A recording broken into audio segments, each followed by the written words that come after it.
ប្រលឹមស្រាងមិនលឺមន់រងាវដាស់ក្មេងកាន់តែធំខ្ញុំកាន់តែចាស់ពេលវេលាបដូរផ្លាស់មិនចាំយើងឡើយ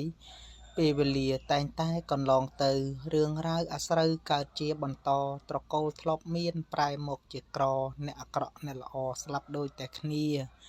អ្នកធ្លាប់ស្រឡាញ់ស្លាប់ឥតរើសមុខទាំងម្ដាយឪពុកស្លាប់សែនស្រណោះអ្នកស្លាប់បាត់ទៅនៅសល់តែឈ្មោះ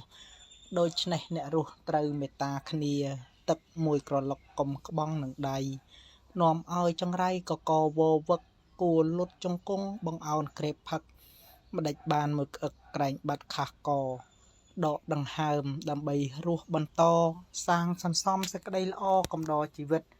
កើតមកភ្លឺហើយកុំឲ្យងងឹតបុណ្យបាបមានពិតឋិតលើអ្នកសាងបើស្រឡាញ់ខ្លួនកំពួនធ្វើបាបនាំឲ្យឆ្អេះឆ្អាបបាបហើយស្អុយទៀត